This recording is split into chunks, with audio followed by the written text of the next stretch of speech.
कशफ को अंदाजा था कि ताई उसका भला नहीं चाहते, मगर वो उस हद तक हामिद और मनफी सोच रखती हैं, उसे अंदाजा भी न था। वो अपने जिस भाई के साथ उसकी शादी करवाना चाहती थीं, वो उम्र में ताया जितने ही होंगे।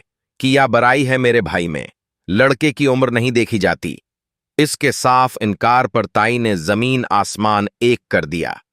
मैं कुछ अरसे के लिए अपने मामों के पास जाना चाहती हूं, वो मुझे कब से बुला रहे हैं। कशफ को यही बहाना ठीक लगा।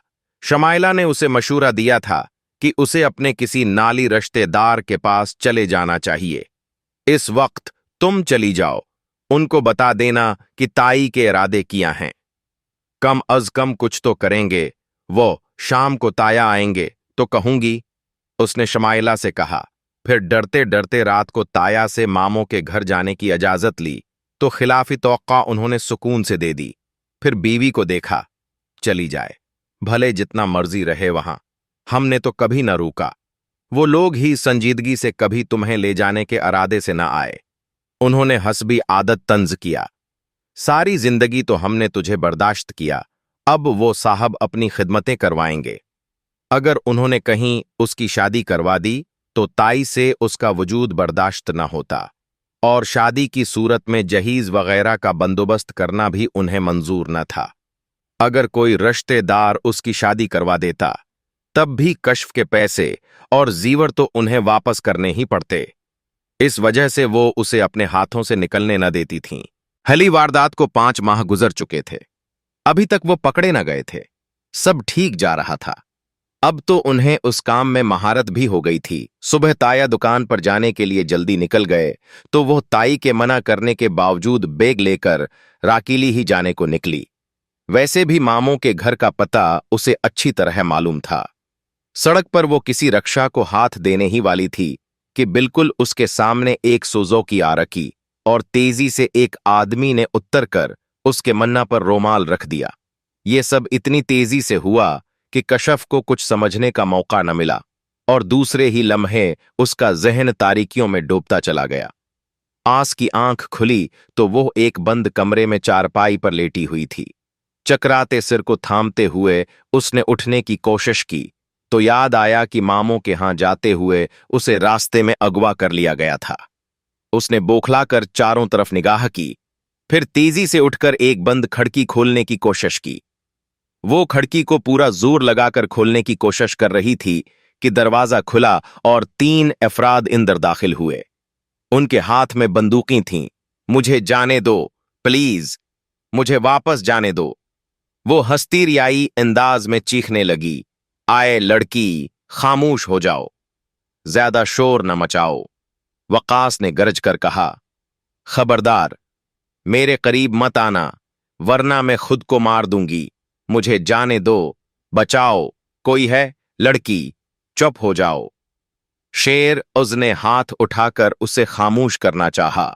उसे अपनी तरफ बढ़ते देखकर कशफ ने पास पड़ी छोटी टेबल उठाकर उस पर दे मारी। शेर अज ने आगे बढ़कर उसे एक जोरदार थप्पड़ रसीद कर दिया। चुप हो जाओ वरना यहीं जमीन में गाड़ दूंगा। कशफ ने गाल पर हाथ रखकर फोट फोट कर रोना शुरू कर दिया और हाथ जोड़कर बोली, खुदा के लिए जाने दो मुझे, तुम्हारी भी बहनें होंगी। यह सुनकर शेरअज़ का दिल जैसे मुट्ठी में आ गया।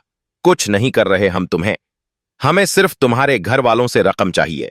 इसके लहजे में नरमी आ गई जो कि नहीं आनी चाहिए थी, मगर आ गई। पीछे खड़े ज़ोहीब और वक्कास ने यह नोट किया था। बैठ जाओ और ये चीखना चलाना बंद कर दो प्लीज। कशफ डरे डरे अंदाज में चारपाई के कोने पर टुक गई। मुझे कुछ मत करना, खुदा के लिए। कशफ ने हाथ जोड़े। आसे पानी वानी पलाओ यार, वो मड़कर ज़ोहीब से बोला और बाहर निकल गया। ज़ोहीब ने पानी की बोतल लाकर कशफ के सामने रखी। देखो, आवाज न निकालो और ज्यादा होशियारी दिखाने की कोशिश न करना, वरना हमारी एक गोली तुम्हारे दिल के आर पार होगी। यहां से निकलोगी भी तो आगे दूर दूर तक सुनसान इलाका है, इसलिए बेहतर है कि हम जैसा बोलें वैसा ही करो। वाह, मुझे घर जाने दो प्लीज। कशफ ने उसकी मंत की। फिलहाल तुम खामोश ही रहो। अगर अपनी इज्जत और जिंदगी महफूज रखना चाहती हो वह दोनों दरवाजा बंद करके बाहर आए तो शेर इज चपचाप सूचों में खड़ा था। लड़की बहुत हसीन है। वक्कास ने मुस्करा के कहा। हसीन है? ज़ोहैब ने उसे आंखें दिखाएं। आफत है पूरी। आज तक जितने भी लोग अगवा किए सबकी सट्टी गम हो जाती थी, और ये मोहतरमा चला चला कर सारा काम खराब करने के चक्कर में है। मैं तो कहता हूं शेरी, ये लड़कियां अगवा करने की गलती दोबारा नहीं करेंगे भाई। आज रात पहरा देने की बारी तुम्हारी है। शेर उज़ ने उनकी गफतगो नजर अंदाज करते हुए ज़ोहीब से कहा। मैं कर लेता हूं आज, वकास ने फौरन कहा। शेर उज़ ने उसकी बात का कोई जवाब न दिया और अपने घर की तरफ बढ़ गया। शेर उज़ की कॉल आते ही आमर ने फौरन कॉल रेसियो की। हाँ, क्या हुआ? काम हो गया। लड़की हमारे पास बाहिफाजत है। शेर अज़ ने इतला दी। ठीक है, 2 दिन रखो। तीसरे दिन सुबह एक पता बताऊंगा, वहां सवेरे उसे छोड़ देना। और पैसे? शेर अज़ ने पूछा। पैसे कल ही तुम्हारे अकाउंट में ट्रांसफर हो जाएंगे, फक्र न करो। क्या हमें लड़की के घर वालों को धमकाना नहीं है?